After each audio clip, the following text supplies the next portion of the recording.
حضرت تاج شریعہ بہت بڑے. ایک دن میں خود گواہ ہوں اس واقعے کا. میں نے عرض کیا تھا بس ایک دو بات کرنے لگا ہوں, بات سمیٹنے لگا ہوں. ایک نا سادہ سا آدمی آ گیا آپ کی بیٹھک میں. حضرت نا فتاوی جات کی اصلاح فرما رہے. سادہ سا بندہ. اس نے کہا جی میں مرید ہوں, میں نے بات کرنی ہے. میں کرو. اب وہ بات چھیڑ کے بیٹھ گیا, کتابیں سائڈ پہ پڑھی ہیں, وہی باتیں جو ہمارے گھروں میں ہوتی ہیں. بیٹا بات نہیں مانتا, اب بہو کے پیچھے لگ گیا ہے, کمائی ساری سسرال کو کھلاتا ہے. یہی ہوتا ہے نا جی باتیں. ابا کی اور اماں کی شکایتیں یہی ہوتی ہیں. وہ ساری باتیں میں پریشان رہتا ہوں, مجھے تکالیف ہیں. حضرت سنتے رہے اور بوڑھا آدمی تھا, جواب دیتے تو کبھی کبھی ہمیں یوں بھی لگتا کہ وہ بحث بھی کرتا ہے. کچھ بوڑھے نا نہیں نا, ہر آدمی کو آداب بھی نہیں نہ آتے, تو وہ کسی بات پہ تکرار بھی کرتا. اس نے کافی سارا ٹائم لے لیا. عقل مند لوگوں کی اپنی مثالیں ہوتی ہیں, علماء کے اپنے منطقی فلسفی دلائل بھی ہوتے. حضرت نے اس کو تعویذ بھی دیا, اس کی تشفی بھی کی, تسلی بھی کی, سوالات کے جوابات بھی دیے. جب اٹھ کے گیا نا, ایک مولانا ایک مفتی صاحب عرض کرنے لگے حضور یہ آپ بابا میرے ذمہ لگا دیتے, آپ کو علمی کام کر لیتے. تو حضرت کا انداز نرالا. مفتی صاحب کو قریب بلایا اور ان کے نا کمر پہ تھپکی دی. فرمانے لگے وہ میرا مرید تھا, اس نے مجھے سے مطمئن ہونا تھا. اگر میں بات نہ سنتا تو دکھ ہی رہتا. اس کے دل میں خیال آتا کہ میری تو انہوں نے سنی کوئی نہیں. فرمایا میں نے ان کی بات سنی ہے. آپ فرمایا کرتے کہ حضور مفتی اعظم ہند سارا دن تعویذ لکھتے تھے. وہ بہت سارا علمی کام کرتے, بہت کچھ کرتے, لیکن وہ تعویذ کیوں لکھتے تھے؟ اس لیے کہ جو تعویذ لینے آتا تھا وہ سارے دکھڑے سنا کے کہتا, وہ ساری داستانیں سناتا. وہ مطمئن اپنے آپ کو کر لیتا. حضرت اس کو تسلی بھی دیتے, شرعی مسئلے بھی بتاتے, تعویذ بھی دیتے. اور کئی دفعہ فرماتے اثر تب ہوگا جب 5 نمازیں پڑھو گے. عورت کو کہتے اس کا اثر تب ہوگا جب تم پردہ کرو گی. تبلیغ بھی ہوتی رہتی, واعظ و نصیحت بھی ہوتا رہتا. اور پھر حضور تاج شریعہ رحمت اللہ تعالیٰ علیہ کا یہ کمال تھا, یہ اعزاز تھا.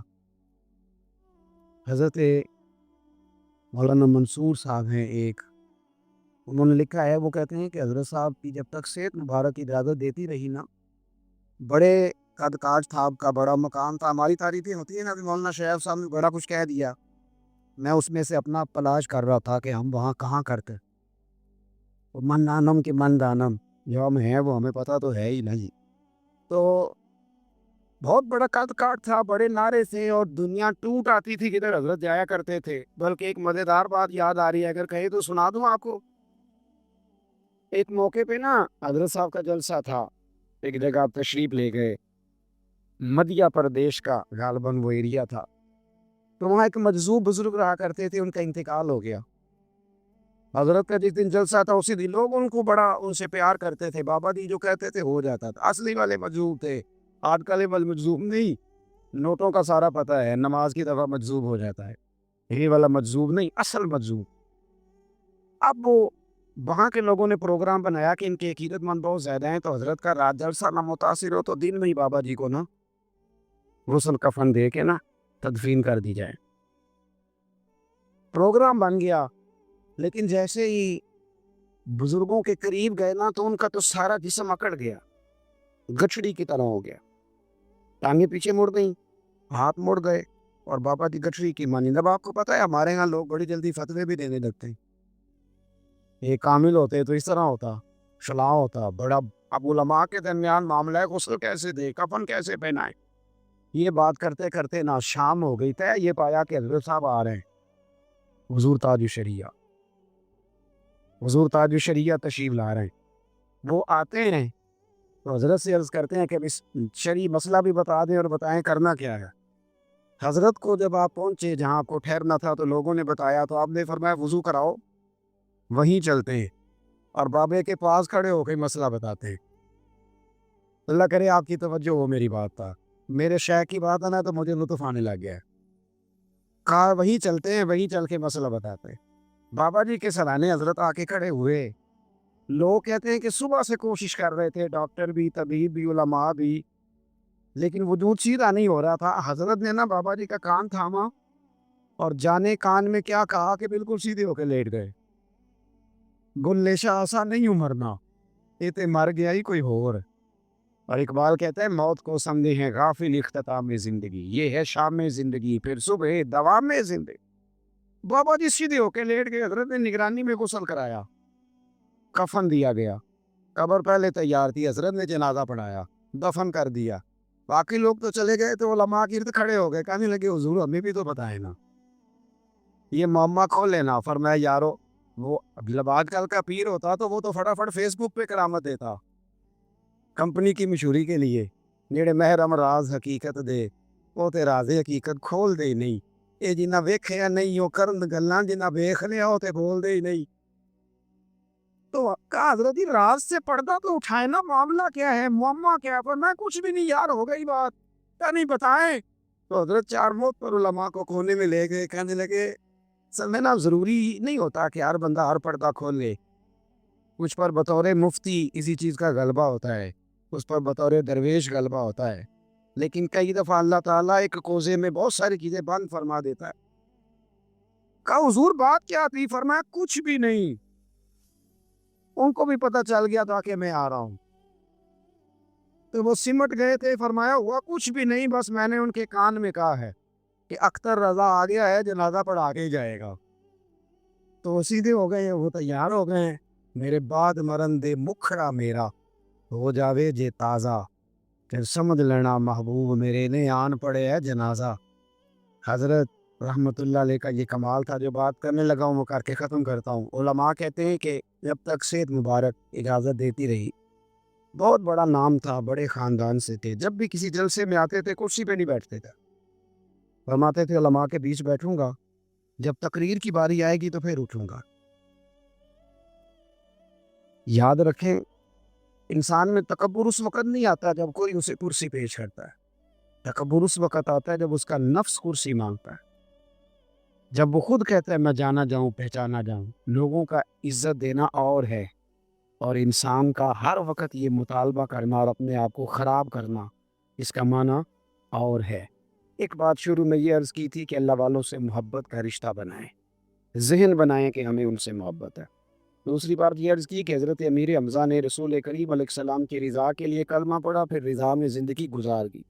حضور تاج الشریعہ کی بات یہ عرض کی کہ حضرت نے علم پڑھا، بڑے قابقات کے خاندان کے ہونے کے باوجود اپنے آپ کو محنت کر کے مشقت کر کے اس سٹیٹس تک لے جانے کی کوشش کی۔ اور دوسری بات یہ کہ علم تھا لیکن اس علم کو دماغ پر سوار نہیں ہونے دیا، اس کا بخار نہیں چڑھنے دیا، عاجزی کو قائم رکھا، عمل کو قائم رکھا، اور پھر اللہ تبارک و تعالی جب یہ اعزاز انسان کے پاس آتا ہے تو پھر اللہ اسے کرامت کی برکت بھی عطا فرمائے، پھر اللہ نے انہیں اعزاز بھی دیا۔ آپ کا پروگرام بڑا اچھا ہے، یہ جتنے ہمارے جلسے ہیں نا یہ سارے اللہ رسول کے نام کے، یہ شخصیات کے نہیں، ہم شخصیات کے نہیں، نظریات کے قائل ہیں۔ آپ کو پتہ ہے کہ اہل طریقت اس بات پہ بڑا زور دیتے ہیں کہ ہفتہ پورا ہو گیا میری آنکھ سے آنسو ہی نہیں نکلے، بڑا روتے ہیں اس بات، یار پورا مہینہ ہو گیا میں محبوب کی یاد میں رو ہی نہیں سکا، میرا دل اتنا سخت ہو گیا۔ یہ بہت بڑی تڑپ ہے، بہت بڑی تڑپ، اتنے دن ہو گئے اللہ کے خوف سے ایک قطرہ نہیں نکل سکا۔ پتہ ہے میرے نبی کریم صلی اللہ علیہ وسلم نے فرمایا جس کے آنکھ سے اللہ کے خوف سے اتنا آنسو نکل ہے جتنا مکھی اور مچھر کا پار ہوتا ہے، حدیث سنیں، فرمایا رویا وہ اللہ کے خوف سے ہو، اس لیے نہ رویا ہو کہ ذرا کیمرہ میرے اوپر فیٹ ہو جائے گا اور میرا آنسو کیش ہو جائے گا، لوگوں کو پتہ چلے گا میں بڑا عاشق رسول ہوں۔ یہ دیکھا نا میں نے آنسو بھی بہا دیے، اب تو ٹرینڈ کر کے یہ کام کیا جاتا ہے نا، اس لیے نہ ہو بلکہ اللہ کے خوف سے ہو۔ اور حضور علیہ السلام نے فرمایا وہ کوئی ضروری نہیں داڑھی بھیگ جائے، بلکہ وہ اتنا قطرہ ہو جتنا مکھی اور مچھر کا پر ہوتا ہے۔ فرمایا اگر اتنا بھی آنسو اللہ کے خوف سے تیری آنکھ سے نکل گیا تو فرمایا تیرا دوزخ میں جانا اتنا ہی مشکل ہے جتنا بھینس کے تھنوں سے نکلے ہوئے دودھ کا دوبارہ تھنوں میں جانا مشکل ہوتا ہے۔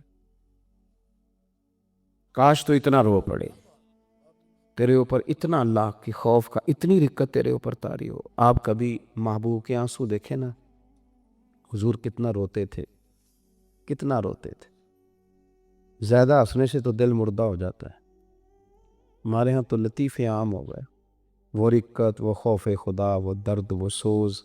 حضور اتنا روتے. کبھی 3 دن غار سجدہ میں جا کے روئے، کبھی غار حرا میں روئے، کبھی غار ثور میں روئے. حضور کافر اور بے ایمان کے لیے بھی دعا کرتے تو رو پڑتے.